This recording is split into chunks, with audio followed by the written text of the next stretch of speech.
Everyone, welcome back to my YouTube channel. ಎಲ್ಲರೂ ಹೇಗಿದ್ದೀರಾ? ಎಲ್ಲರೂ ಚೆನ್ನಾಗಿದ್ದೀರಾ ಅಂತ ಅನ್ಕೋತೀನಿ. ಬನ್ನಿ ಇವತ್ತಿನ ವ್ಲಾಗ್ ಸ್ಟಾರ್ಟ್ ಮಾಡೋಣ. 1 ವೀಕಿಂದ ನನಗೆ ಹುಷಾರೇ ಇರಲಿಲ್ಲ. ಅಂದರೆ ಥ್ರೋಟ್ ಇನ್ಫೆಕ್ಷನ್ ಆಗಿತ್ತು. ವಾಯ್ಸ್ ಕಂಪ್ಲೀಟ್ಲಿ ಹೋಗ್ಬಿಟ್ಟಿತ್ತು. ವಾಯ್ಸ್ ಚೇಂಜ್ ಆಗಿದ್ರೂ ಪರವಾಗಿರಲಿಲ್ಲ. ನಾನು ಮೇ ಬಿ ಲಾಸ್ಟ್ ವಿಡಿಯೋದಲ್ಲಿ ನಿಮಗೆ ಹೇಳಿದ್ದೆ ಅನಿಸುತ್ತೆ, ವಾಯ್ಸ್ ಚೇಂಜ್ ಆಗಿದೆ ಅಂತ.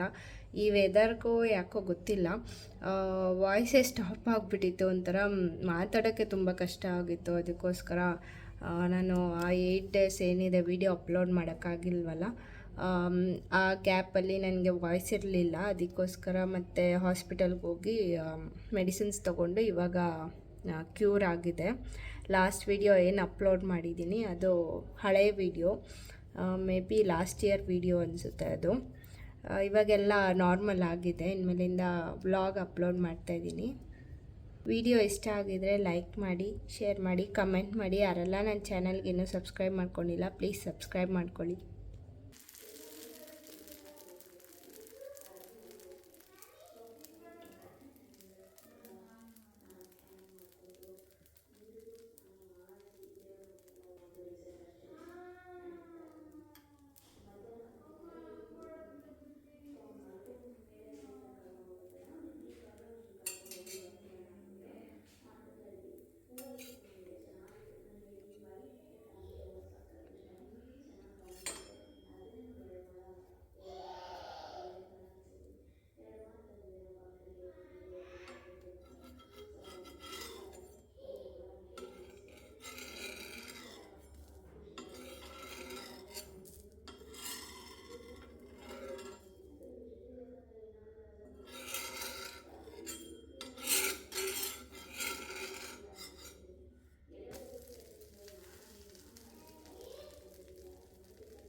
ಬ್ರೇಕ್ಫಾಸ್ಟ್ಗೆ ಮಿಲೆಟ್ಸ್ ದೋಸೆ ಮಾಡಿಕೊಂಡೆ.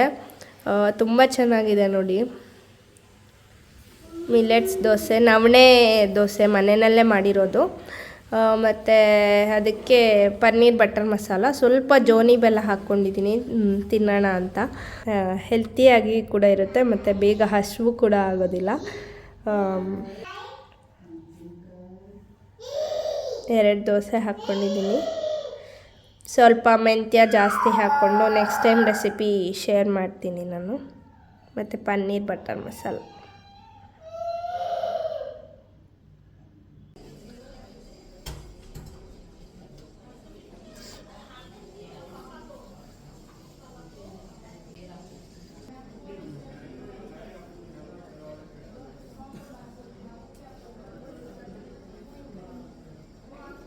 ಈ ಕಣ್ಣು ಉತ್ಕೊಂಡಿದ್ದೆ ನೋಡು,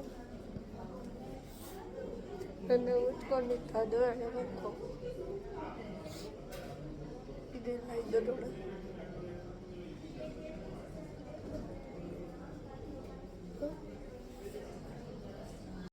ಈಗ ನಿನ್ನ ಹತ್ರ ಇತ್ತಲ್ವಾ?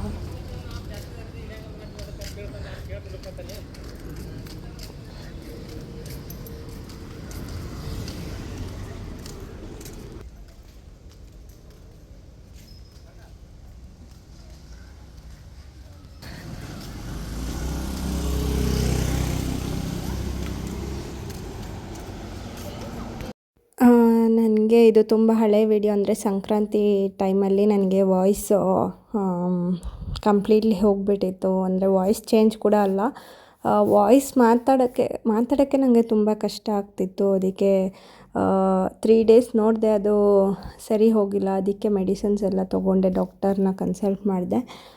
ಡಾಕ್ಟರ್ ಹೇಳಿದ್ರು ಬರೀ ಸೂಪ್ಸು, ಆದಷ್ಟು ಬಿಸಿ ಸ್ವಲ್ಪ ಜಾಸ್ತಿ ತೊಗೊಳ್ಳಿ, ಸ್ಪೈಸಿ ಇರೋದು ಮಸಾಲ ಐಟಮ್ ಏನು ತೊಗೊಬೇಡಿ ಅಂತ ಹೇಳಿದ್ರು. ನಾನು 2-3 ಡೇಸ್ ಬರೀ ಪೇಷಂಟ್ ಥರ ಆಗಿಬಿಟ್ಟಿದ್ದೆ. ಅಂದರೆ ಬರೀ ಇಡ್ಲಿ ತಿಂತಿದ್ದೆ, ಇಡ್ಲಿ ಸೂಪ್ಸು ಆ ಥರ. ಅದಕ್ಕೆ ಸ್ವಲ್ಪ ವೆಜ್ ಸೂಪ್ ಬರ್ತಾ ತೊಗೊಂಡು ಬಂದಿದ್ದೆ. ಅದನ್ನು ಕುಡಿಯೋದಕ್ಕೂ ನನಗೆ ತುಂಬ ಕಷ್ಟ ಆಗ್ತಿತ್ತು. ತುಂಬ ಚಳಿ ಇತ್ತಲ್ವ, ಅದರಿಂದ ಈ ಥರ ಆಯಿತು ಅನಿಸುತ್ತೆ. ನನಗೆ ಯಾವತ್ತೂ ಈ ಥರ ಆಗಿರಲಿಲ್ಲ. ವಾಯ್ಸ್ ಚೇಂಜ್ ಯೂಶ್ವಲಿ ಆಗುತ್ತೆ, ಬಟ್ ನಂಗೆ ಮಾತಾಡೋಕ್ಕೇ ತುಂಬ ಕಷ್ಟ ಆಗ್ತಿತ್ತು. ತುಂಬ ಅದು ಒಂದು ಸಿರಪ್ ಕೊಟ್ಟರು ಗಾರ್ಗಲ್ ಮಾಡೋದಕ್ಕೆ. ಅದು ಮಾಡ್ತಾ ಮತ್ತು ಒಂದು ಟ್ಯಾಬ್ಲೆಟ್ ಕೊಟ್ಟರು. ಅದಾದಮೇಲೆ ಎಲ್ಲ ಕ್ಯೂರ್ ಆಯಿತು.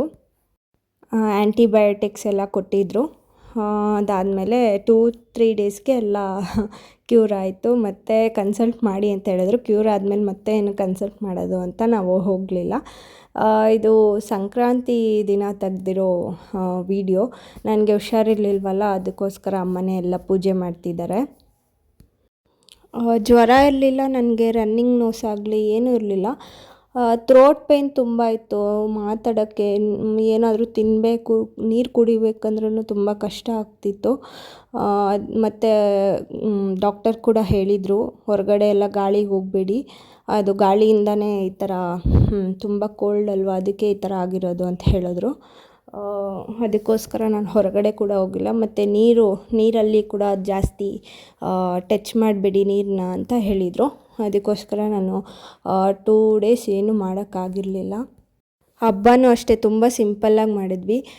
ಗುಡ್ಡಿಗೆ ಹೊಸ ಡ್ರೆಸ್ ಎಲ್ಲ ಹಾಕಿಬಿಟ್ಟು ಅವಳಿಗೆ ಕಬ್ಬು, ಎಳ್ಳು, ಬೆಲ್ಲ ಎಲ್ಲ ಹಂಚಿದ್ವಿ. ಇಲ್ಲಿ ಒಂದು ಮನೆ ಹತ್ರ ಒಂದು 3 ಜನಕ್ಕೆ ಹಂಚಿದ್ವಿ. ನಾನು ಹೋಗಿಲ್ಲ, ಅಮ್ಮನೇ ಹೋಗಿ ಎಲ್ಲ ಗುಡ್ಡಿ ಕೈನಲ್ಲಿ ಕೊಡಿಸ್ಬಿಟ್ಟು ಬಂದರು.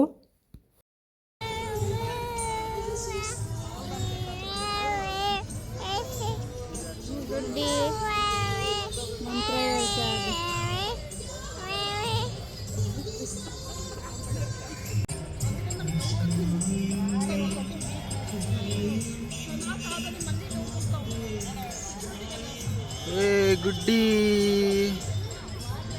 ಗುಡ್ಡಿ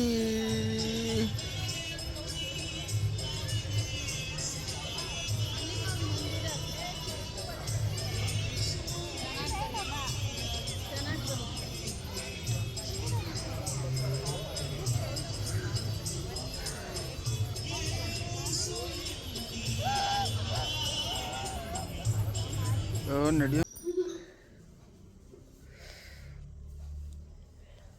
ಎಡಗಡೆ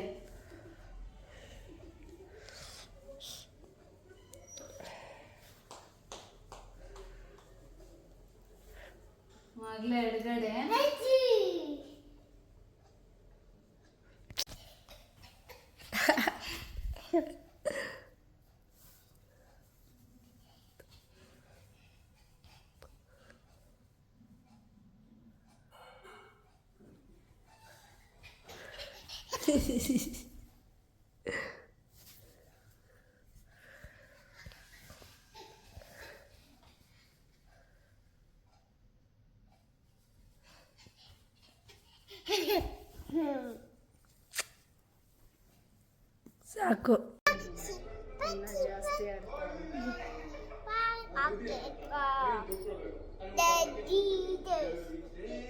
ಟೆಡ್ಡಿ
ಇದೆ.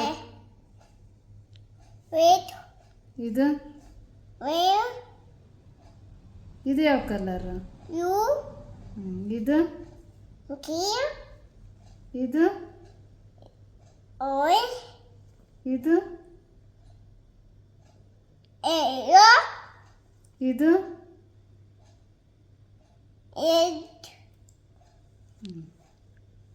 ಇದು ನೀರು. ಇದು ಯಾವ ಕಲರ್?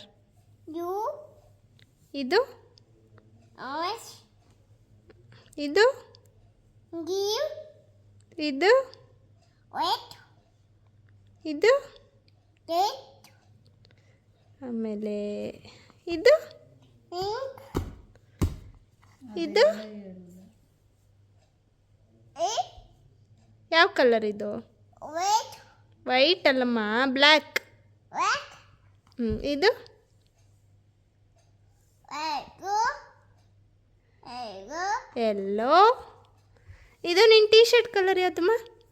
ಇದು pink, ಪಿಂಕ್. ಅಮ್ಮದು ಇದು ಯಾವ ಕಲರ್? yellow, ಎಲ್ಲೋ. ಅಮ್ಮದು ಬಳೆ ಇದು ಯಾವ ಕಲರ್? red, ಯಾವ ಕಲರ್? red, red.